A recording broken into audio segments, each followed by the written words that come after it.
Hello, welcome back to my channel Shivani Shubh Nayak में आप सबका स्वागत है। और आप सब कैसे हैं? आई होप सब लोग अच्छे होंगे, स्वस्थ होंगे, मस्त होंगे और बढ़िया तरीके से अपनी तैयारी कर रहे होंगे। तो दोस्तों, आज का सेशन 65 से स्टार्ट हो रहा है।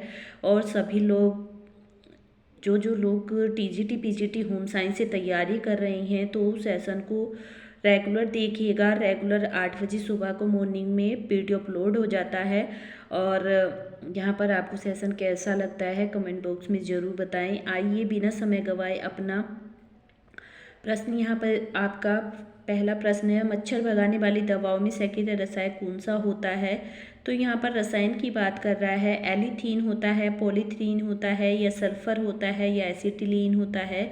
तो मच्छर भगाने वाली दवाओं में सेकेंडरी रसायन आपका एलिथीन होता है। ए आंसर इज राइट हो जाएगा। नेक्स्ट है आपका, गर्भाधान से 2 सप्ताह की अवस्था को क्या कहते हैं? तो गर्भाधान से जो 2 सप्ताह की अवस्था होती है आपकी बीजावस्था कहलाती है। और 2 सप्ताह से लेकर के 2 महीनों की जो अवस्था होती है वो आपकी भ्रूणावस्था कहलाती है। और 2 महीने से लेकर के प्रसव तक की जो अवस्था होती है वो आपकी गर्भस्थ शिशु की अवस्था कहलाती है। ठीक है, यानी कि गर्भाधान की आपकी 3 स्टेज होती हैं, बीजावस्था, भ्रूणावस्था और गर्भ शिशु की अवस्था। तो यहाँ पर 2 सप्ताह तक की अवस्था की बात कर रहा है तो ये आंसर इस राइट हो जाएगा। पानी के स्टेरिलाइजेशन के लिए प्रयुक्त करते हैं क्लोरीन को, ब्लीचिंग को, सोडा और साइट्रिक अम्ल को, इनमें से सभी। तो पानी के स्टेरिलाइजेशन के लिए सभी को प्रयोग किया जाता है, क्लोरीन को भी, ब्लीचिंग को भी, सोडा और साइट्रिक अम्ल को भी। डी आंसर इस राइट हो जाएगा। करके का मुख्य भाग है क्लोम, बीज, शटल, हार्निस, उपयुक्त सभी। तो करके के तीनों ही भाग होते हैं। क्लोथ बीम भी होता है, शटल भी होता है और हार्निस भी होता है। डी आंसर इस राइट हो जाएगा। निम्न में से उच्च संवेग का क्या कारण है? शारीरिक, मानसिक, पारिवारिक, उपयुक्त सभी। तो उच्च संवेग का शारीरिक भी होता है। शरीर में आपने देखा होगा किसी भी तरीके की कोई समस्या अगर आपको शरीर में उत्पन्न हो जाती है तो उससे आपके इमोशंस बढ़ जाते हैं। और मेंटलिटी भी अगर आप परेशान हैं या पारिवारिक तौर पर भी किसी तरीके की कोई परेशानी है तो उससे क्या होता है, आपके संवेग बढ़ जाती हैं। तो यहाँ पर तीनों ही चीज़ आपकी सही हो जाएगी। डी आंसर इस राइट हो जाएगा। 69 का 70 का है, मनुष्य को प्रोटीन की कितनी मात्रा दी जाती है? 2 ग्राम पर केजी, 1 ग्राम पर केजी, या फिर 3 ग्राम पर केजी, या फिर 4 ग्राम पर केजी? यहाँ पर आपका 4 ग्राम पर केजी प्रोटीन की मात्रा दी जाती है। ठीक है, और यहाँ पर आपसे ऐसे भी पूछा जा सकता है कि 1 ग्राम प्रोटीन से आपको कितनी कैलोरी बर्न होती है? तो ये आपकी 4 कैलोरी बर्न होती है। 1 ग्राम वसा से आपको 9 कैलोरी बर्न होती है। और 1 ग्राम कार्बोहाइड्रेट्स से आपको 4 कैलोरी मिलती है। ठीक है, डिम ग्रंथि का कार्य है टेस्टोस्टेरोन का साथ या प्रोजेस्टेरोन का निर्माण करना या सोमेटोट्रोपिक का निर्माण करना। तो डिम ग्रंथियों का कार्य क्या होता है? प्रोजेस्टेरोन का निर्माण करना। बी आंसर इस राइट हो जाएगा। सोमेटोट्रोपिक क्या है? सोमेटोट्रोपिक आपका एक हार्मोन्स है जिसकी कमी से आपके अंदर नाटापन या आपकी वृद्धि रुक जाती है। ठीक है, मराइस्मस रोग होता है वसा की कमी से, प्रोटीन की कमी से, प्रोटीन की अधिकता से, या फिर वसा की अधिकता से। तो मराइस्मस रोग जो होता है आपका प्रोटीन की कमी से होता है। और अगर यहाँ पर लिखा होता प्रोटीन प्लस वसा ऊर्जा की कमी से या फिर प्रोटीन की कमी से, तो अगर मराइस्मस रोग की बात करेंगे तो मराइस्मस रोग आपका प्रोटीन प्लस ऊर्जा की कमी से होता है और प्रोटीन की कमी से आपका क्वासियोर का रोग होता है। ठीक है, और ये जो मराइस्मस रोग होता है ये 1 साल तक के बच्चों में आपको देखने के लिए मिलेगा। ठीक है, यहाँ पर बी आंसर इस राइट हो जाएगा। वसा में घुलनशील विटामिन है बी, सी, बी, के, ए, ई, या फिर आपका सी, डी। तो वसा में घुलनशील विटामिन की बात करें तो बी, सी क्या है आपका वसा में घुलनशील है, सॉरी ए, ई, यानी कि बी जो है आपका वसा में घुलनशील है, बी और सी आपका जल में घुलनशील होते हैं। ठीक है, तो तीनों ही आंसर में आपका ए में बी सी दे रखा है ये जल में है, और सी में आपका बी दे रखा है ये जल में है, और डी में आपका सी दे रखा है ये जल में घुलनशील है। ए ई और के, ए डी ई और के ये आपके वसा में घुलनशील विटामिन माने जाते हैं। यानी कि 4 वसा में घुलनशील होते हैं और 2 जल में घुलनशील होते हैं। ठीक है, बी आंसर इस राइट हो जाएगा। सिस्टोलिक दाब होता है जब रक्तदाब न्यून होता है, रक्तदाब सर्वाधिक होता है, रक्तदाब नहीं के बराबर होता है या इनमें से कोई नहीं। तो सिस्टोलिक दाब आपका जब रक्तदाब सर्वाधिक होता है, बी आंसर इज राइट हो जाएगा। पेशियों को अस्थियों से जोड़ती हैं कंडराएं, प्रवर्णी, कंकाल या इनमें से सभी। तो पेशियों को अस्थियों से जोड़ती हैं कंडराएं। और अगर यहाँ पर आपसे पूछा जाता कि अस्थियों को अस्थियों से कौन सा भाग जोड़ता है, तो वहाँ पर हो जाएगा आपका लिगामेंट। ठीक है, लिगामेंट आपने सुना होगा, अस्थियों को अस्थियों से जोड़ते हैं और पेशियों को अस्थियों से जोड़ती हैं कंडराएं। ठीक है, ए आंसर इज राइट हो जाएगा। आपका गर्भ में आहार व ऑक्सीजन की पूर्ति किसके द्वारा होती है? फुफ्फुस के, गर्भाशय के, प्लेसेंटा के, अम्बिलिकल कोर्ड के। तो यहाँ आहार व ऑक्सीजन की पूर्ति की बात कर रहा है तो placenta, C answer is right हो जाएगा, गर्भनाल के द्वारा होती है। थायराइड ग्रंथि कितने खंडों में बनी होती है? तो ये 2 खंडों में बनी होती है, थायराइड ग्रंथि और पैराथायराइड ग्रंथि। ए आंसर इज राइट हो जाएगा। इनमें से कौन सी ग्रंथि दिमाग में स्थित होती है? एड्रिनल, थायराइड, पैराथायराइड या पिट्यूटरी।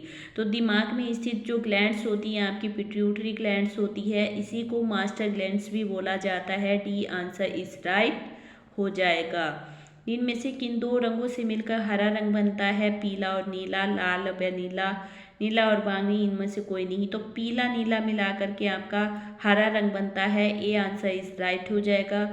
और अगर यहाँ पर लाल प्लस नीला जो बनता है आपका बैंगनी बनता है। ठीक है, और अगर यहाँ पर होता आपका लाल प्लस पीला तो नौरंगी बनता है। ठीक है, आपको ध्यान रखना है। कलर से संबंधित प्रश्न देखने के लिए आपको जरूर 1 से 2 प्रश्न जरूर ही देखने के लिए मिलेंगे। तो कलर से संबंधित जितने भी प्रश्न हैं आपके अच्छी तरीके से नोट कीजिएगा और अच्छी तरीके से याद कीजिएगा। विस्तर घाव के क्या कारण हैं? दबाव है, रगड़ है, गीलापन है या उपयुक्त सभी।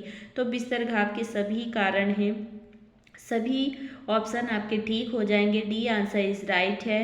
रोगी को तनिक से आघात के फलस्वरूप अत्यधिक रक्तस्राव हो सकता है, हीमोफीलिया में, अल्प रक्तदाब में, धमनी रक्तस्राव में या एनीमिया में। तो हीमोफीलिया में क्या होता है? रोगी को तनिक से आघात से अत्यधिक रक्तस्राव हो जाता है। ए आंसर इज राइट होगा। ब्रोकेट बना होता है सोने का, चांदी का, दोनों का, इनमें से कोई नहीं। तो ब्रोकेट बना होता है सोने व चांदी दोनों से बना होता है। ब्रोकेड, बनारस को ब्रोकेड का घर कहा जाता है। ठीक है, आपसे पूछा जा सकता है कि ब्रोकेट का घर किसको कहा जाता है? तो बनारस को कहा जाता है। शरीर की सबसे लंबी अस्थि है टिबिया, फिबुला, फीमर। तो सबसे लंबी अस्थि की अगर हम लोग बात करें तो फीमर होती है, जो आपकी जांघ में पाई जाती है यानी कि पैर में। और सबसे छोटी अस्थि की अगर हम लोग बात करें तो स्टेपीज होती है, जो आपके कान में पाई जाती है। और ये जो आपके टिबिया और फिबुला है, आपसे पूछा जा सकता है कि ये कहाँ से, मतलब कहाँ पर पाई जाती हैं? तो ये आपके पैर में ही पाई जाती हैं, जांघ में ही पाई जाती हैं ये भी, लेकिन ये छोटी अस्थियाँ होती हैं। ठीक है, अस्थि के टिबिया, ये पैर के निचले भाग में पाई जाती है आपके टिबिया तथा फिबुला। ठीक है, और टिबिया को सिरोवोन कहती हैं। अब ये फिबुला से थोड़ी मोटी और मजबूत होती है टिबिया जो होती है आपकी, इसको सिरोवोन कहते हैं। आपसे पूछा भी जा सकता है कि टिबिया को क्या कहते हैं? तो इसको सिरोवोन कहते हैं। ठीक है, अस्थि के ऊतकों की कठोरता किस फॉस्फेट और कार्बोनेट के कारण होती है? कैल्शियम और sodium, calcium magnesium, magnesium sodium, magnesium potassium. तो यहाँ पर अस्थि के ऊतकों की कठोरता की अगर हम लोग बात करें तो कैल्शियम और मैग्नीशियम के कारण होती है। बी आंसर इज राइट हो जाएगा। ठीक है, न्यूक्लियस से रहित जंतु कोशिकाओं में इनमें से किसका अभाव रहता है? तो यहाँ पर पूछ रहा है कि केंद्रक को ही न्यूक्लिक कहा जाता है। तो केंद्रक से रहित जंतु कोशिकाओं में किसका अभाव रहता है? क्रोमोसोम का। ठीक है, जिन जंतु कोशिकाओं में केंद्रक नहीं पाया जाता है तो क्रोमोसोम का अभाव रहता है। ए आंसर इज राइट हो जाएगा। बहुत ही इंपॉर्टेंट क्वेश्चन है, अच्छी तरीके से तैयार कीजिएगा।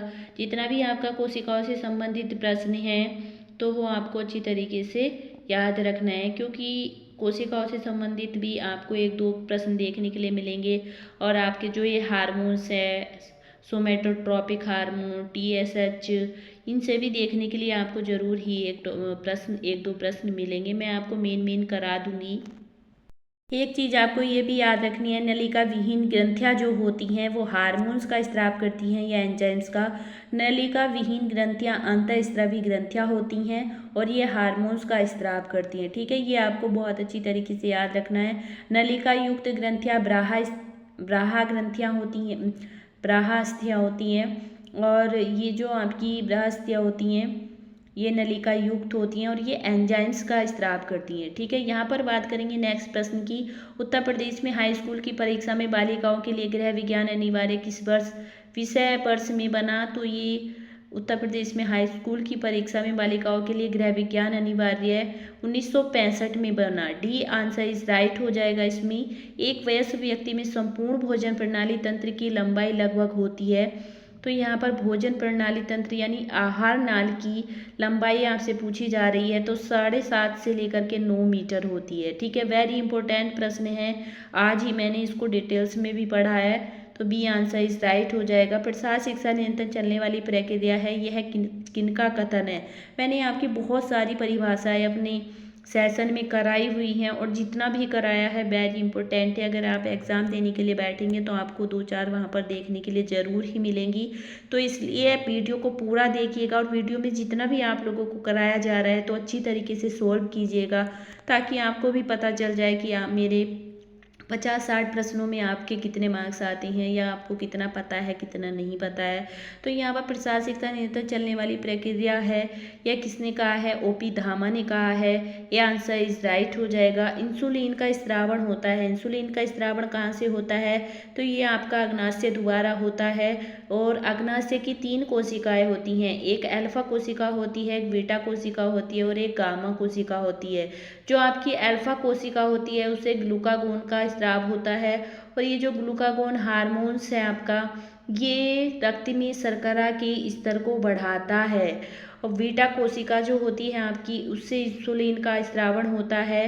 अग्नाशय की बीटा कोशिका से इंसुलिन का स्रावण होता है और ये रक्त में शर्करा को नियंत्रित करता है, यानी कि कंट्रोल करके उसका बैलेंस बना करके रखता है। इंसुलिन की कमी से, अगर इंसुलिन का स्रावण कम हो जाता है तो इसकी कमी से कौन सा रोग हो जाता है? इसकी कमी से आपको मधुमेह रोग देखने के लिए मिलेगा और इंसुलिन के अधिक स्रावण से ग्लाइकोसूरिया रोग हो जाता है। ठीक है, और अग्नाशय की अभी मैंने 3 कोशिकाएं बताई हैं, अल्फा, बीटा और गामा। गामा कोशिका से आपका सोमैटोस्ट्रोपिन हार्मोन्स का स्राव होता है, जिसकी कमी से आपके शरीर में नाटापन और आपका वृद्धि का विकास रुक जाता है। ठीक है, तो आपको इतना आई होप पता चल चुका होगा। ज्ञानेंद्रिय की वृद्धि के लिए कौन सा हार्मोन उत्तरदायी होता है? तो ज्ञानेंद्रिय यानी कि ज्ञानेंद्रिय की वृद्धि के लिए आपका गोनेटोट्रोपिक हार्मोन्स जो है, बी आंसर इज राइट हो जाएगा। नेक्स्ट है आपका, जितने भी आपके ये वृद्धि हार्मोन्स किसको कहा जाता है? गोनेटोट्रोपिक हार्मोन्स की कमी से या अधिकता से कौन सा रोग होता है? या फिर थायरोट्रोपिक हार्मोन्स, एड्रीनोकार्टिकोट्रोपिक हार्मोन्स, ये सब मैं आपको अच्छी तरीके से, अगर आप लोग चाहें तो मैं हार्मोन से रिलेटेड जितने भी आपके रोग होते हैं वो सब मैं यहाँ पर आपको करा दूंगी। पार्थान, कामखाव, आवेरवा तथा हिमरस और अमरस भारत के किस परंपरागत वस्त्र के प्रकार हैं? तो ये आपके के प्रकार हैं, किसके हैं? ब्रोकेड के प्रकार, जिसको ब्रोकेड का घर किसको कहा जाता है? बनारस को। रोमिका युक्त उपकला एपिथेलियम पाया जाता है, जी हाँ, में, ग्रासनली में, बाहिका में, गर्भाशय में। तो ये रोमिका युक्त उपकला जो है आपकी जी हाँ में पाई जाती है, ए आंसर इज राइट हो जाएगा। जख्म होने की स्थिति में रक्त जमने में महत्वपूर्ण भूमिका अदा करने वाले प्लेटलेट्स की प्रतिशतता होती है 80,000 से 10 लाख, 80 लाख से 10 लाख होती है। ये अरबपति होती है। प्लेटलेट्स कितनी होती हैं? अरबपति होती हैं। और डब्ल्यूबीसी कितनी होती हैं? 1000पति होती हैं। और आरबीसी कितनी होती हैं? लखपति होती हैं। आपको अच्छी तरीके से याद रखना है। जल प्रदूषण निवारण एवं नियंत्रण हेतु भारत सरकार ने जल प्रदूषण अधिनियम प्रभावी निवारण एवं नियंत्रण अधिनियम प्रभावी किया है 1974 में, बी आंसर इस राइट हो जाएगा। प्रश्न है, भारत सरकार ने राष्ट्रीय ग्रामीण स्वास्थ्य मिशन लागू किया था 12 अप्रैल 2003 को, 12 अप्रैल 2004 को, 12 अप्रैल 2005 को किया था राष्ट्रीय ग्रामीण स्वास्थ्य मिशन। 2021 के टीजीटी होम साइंस में पूछा भी गया है ये प्रश्न। जितनी भी आपके मिशन या योजनाएं हैं वो आपको अच्छी तरीके से याद रखनी है। सी आंसर इज राइट हो जाएगा। अघुलनशील और संश्लिष्ट आहार का घुलनशील और सरल आहार में रूपांतरण क्या कहलाता है? तो ये आधारित चयापचय कहलाता है। कंजक्टिव हृदय रोग के रोगी का प्रतिदिन के आहार में सोडियम की मात्रा होनी चाहिए 500 मिलीग्राम से कम। डी आंसर इज राइट हो जाएगा। प्रेशर कुकर के वाष्प के दबाव को नियंत्रित करने के लिए किसका उपयोग किया जाता है? सुरक्षा वाल्व, निकास नली, बेट, रबर का छल्ला। तो यहाँ पर प्रेशर कुकर के वाष्प के दबाव को नियंत्रित करने के लिए सुरक्षा वाल्व का प्रयोग किया जाता है। A answer is right. रेखा एकाधिकार और नियंत्रित व्यापार अधिनियम किस वर्ष प्रभाव में आया था? तो ये आपका 1969 को आया था। वेरी इंपॉर्टेंट क्वेश्चन है ये। वी आंसर इज राइट हो जाएगा। व्यवस्थापन प्रक्रिया का पहला चरण कौन सा है? तो व्यवस्थापन प्रक्रिया का पहला चरण आपका योजना है, दूसरा संगठन है, तीसरा आपका नियंत्रण है, चौथा आपका मूल्यांकन है। ठीक है, आपको याद रखना है। ग्रामीण जनता के साथ मैत्रेयी भाव स्थापित करने तथा उनकी समस्याओं को हल करने में सहायता करने के उद्देश्य से श्री निकेतन योजना का प्रयोग प्रारंभ किया गया था। रविन्द्रनाथ टैगोर। जहाँ पर भी आपको श्री निकेतन योजना दिखाई देगी, आंख बंद करके रविन्द्रनाथ टैगोर द्वारा लगा देना है। ये श्री निकेतन योजना आपकी कब शुरू की गई थी? 1921 में शुरू की गई थी और 98 गाँव इसमें सम्मिलित किए गए थे। ठीक है। जीव द्रव्य की कार्बनिक अणु होते हैं प्रोटीन, कार्बोहाइड्रेट, वसा और न्यूक्लिक अम्ल, डीएनए और आरएनए आदि। ठीक है, जीव द्रव्य यानी कि प्रोटोप्लाज्मा के कार्बनिक कण। डी आंसर इज राइट हो जाएगा। गृह विज्ञान प्रसार का उद्देश्य है महिलाओं में आत्मनिर्भरता के गुणों का विकास करना, परिवार के दृष्टिकोण में परिवर्तन लाना, महिलाओं के दृष्टिकोण में परिवर्तन लाना। डी आंसर इज राइट हो जाएगा 103 का। वस्त्र के छापने की क्रिया दोनों ओर एक साथ की जाती है, रोलर छपाई में, निस्सरण छपाई में, डुप्ले छपाई में या ब्लीच छपाई में।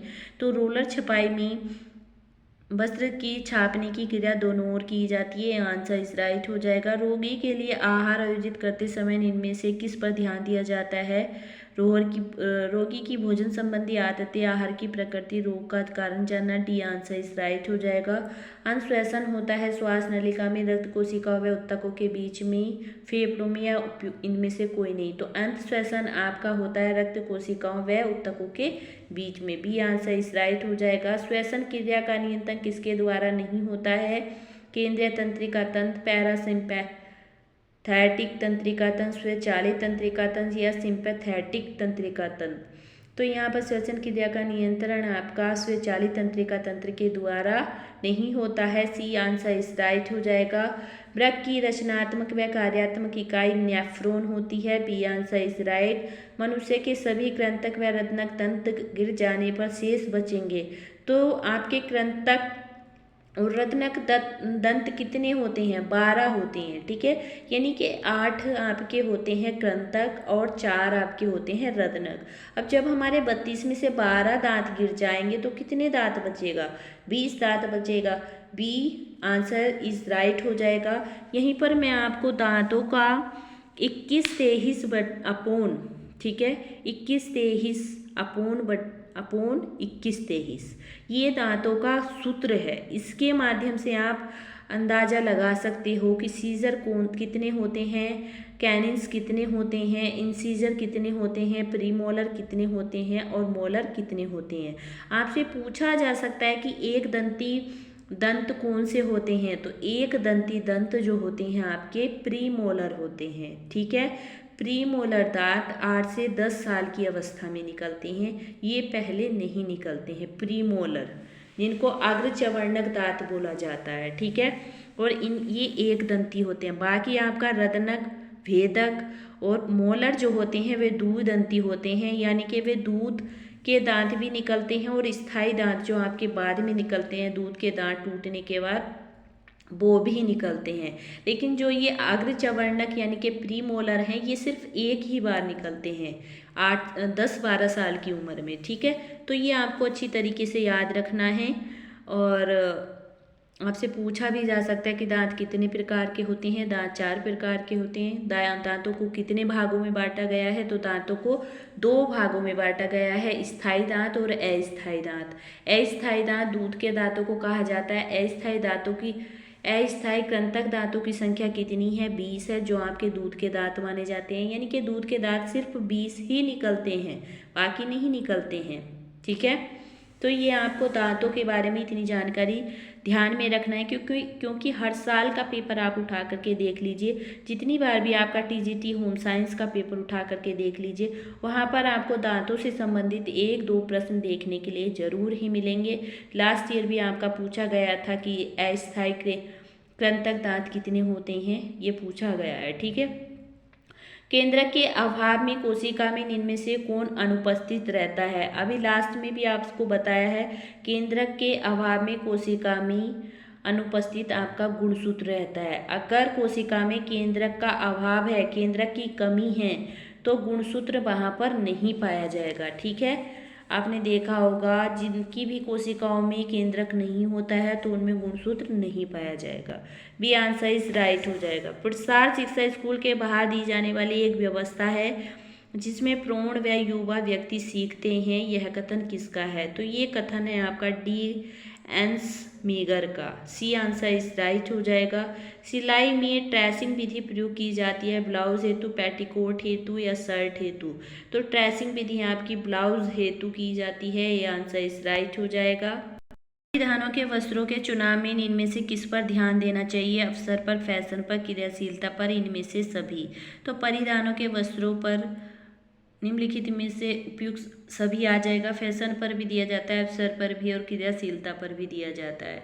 इनमें से क्रियाशीलता का मतलब ये होता है कि अगर आप कोई भारी कार्य कर रहे हैं या घर में कोई काम कर रहे हैं, तो उसमें ऐसा नहीं कि आप टाइट कपड़े, अब आपको बैठ कर के पैरों पर बैठ कर के आपको कोई कार्य करना है, तो ये तो नहीं कि आप टाइट कपड़े पहन करके बैठ जाओगे, है ना। तो क्रियाशीलता को के आधार पर भी वस्त्र पहनना चाहिए, पहना ही जाता है।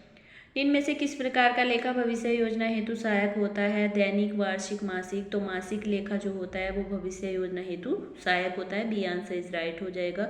ISI चिन्ह किसी खाद्य पदार्थ का प्रतीक है कि खाद्य पदार्थ संस्थान के मापदंड के अनुकूल नहीं है, खाद्य पदार्थ संस्थान के मापदंड के अनुकूल है, खाद्य पदार्थ ताजा है, खाद्य पदार्थ सस्ता है? बी आंसर इज राइट हो जाएगा। बच्चों में कल्पनात्मक खेलों का विकास होता है 2 वर्ष में, 6 वर्ष में, 4 वर्ष में या 1 वर्ष में? कल्पनात्मक खेलों का विकास बच्चों में 6 वर्ष में होता है। B answer is right. धीमा विकास करने वाले बच्चों की पहचान है भावात्मक व्यवहार में देरी, सामाजिक गति व कुशलता में देरी। सी आंसर इज राइट हो जाएगा। धीमा विकास करने वाले बच्चों की पहचान गति व कुशलता में देरी होती है। बजट सफल होता है आय बढ़ाकर व्यय कम करके। आय व व्यय के सही संतुलन से बजट सफल माना जाता है। सी आंसर इज राइट हो जाएगा। जो वस्तुएं व सेवाएं परिवार के सदस्यों को बिना धन के उपयोग से प्राप्त होती हैं क्या कहलाता है? बिना धन के मतलब किसी भी प्रकार का कोई धन नहीं किया जाता तो वो अप्रत्यक्ष आय कहलाती है। बिना किसी कार्य किए ही अगर आपको धन प्राप्त हो रहा है तो उसको अप्रत्यक्ष आय कहा जाता है। बी आंसर इज राइट हो जाएगा। दूध में स्टार्च के मिलावट का परीक्षण होता है आयोडीन के विलयन के द्वारा, लैक्टोमीटर। तो दूध में अगर स्टार्च के मिलावट का परीक्षण आपको जानना है तो आयोडीन के विलयन के द्वारा होता है। बी आंसर इज राइट हो जाएगा।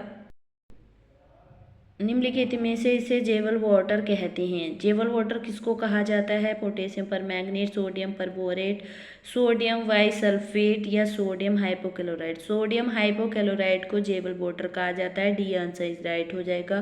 बंगाल की पारंपरिक कढ़ाई है फुलकारी, चिकनकारी, कांथा या कसीदा? तो ये जो आपकी कांथा है ये आपकी क्या है? बंगाल की पारंपरिक कढ़ाई है। सी आंसर इज राइट हो जाएगा। फुलकारी कहाँ की है? पंजाब की है। चिकनकारी लखनऊ की है। और कसीदा कहाँ की है? कश्मीर की है। कसूती कहाँ की है? कर्नाटक की। कसीदा आपकी कश्मीर की है। ठीक है, तो यहाँ पर बंगाल की बात करें तो सी आंसर इज राइट हो जाएगा। प्रदेश जो पटोला के लिए प्रसिद्ध है, पटोला साड़ी कहाँ पर पाई जाती है? पटोला साड़ी आपकी गुजरात में पाई जाती है। बी आंसर इज राइट हो जाएगा। राजस्थान मांडला के लिए प्रसिद्ध है, बिहार अल्पना के लिए प्रसिद्ध है, उत्तर प्रदेश चिकनकारी के लिए प्रसिद्ध है। तो इतना आपको जानकारी हुई होगी आई होप। तो यहाँ पर बी आंसर इज राइट हो जाएगा 123 का। डाई कार्बोक्सिलिक एसिड हाई और हाइड्रिक एल्कोहल की वजह से जो तंतु बनता है उसको क्या कहा जाता है। यहाँ पर डी कार्बोक्सिलिक एसिड के बारे में बात कर रहा है आपसे। तो पॉलिस्टर जो बनता है आपका डाई कार्बोक्सिलिक एसिड और हाई हाइड्रिक एल्कोहल की क्रिया से बनता है। बी आंसर इज राइट हो जाएगा। वह तंतु जो जलते समय बाल जलने जैसी गंध देता है, तो वह तंतु क्या कहलाता है। तो बाल जलने जैसी गंध आपको ऊन देता है और कपास आपको कागज की जैसी जलने जैसी गंध देता है। तो यहाँ पर आई होप आपको वीडियो पसंद आया होगा। वीडियो पसंद आया हो तो प्लीज़ वीडियो को लाइक कर देना है। कमेंट बॉक्स में ज़रूर बताना है कि आपके कितने प्रश्न ठीक गए हैं और आपको सेशन कैसा लगा।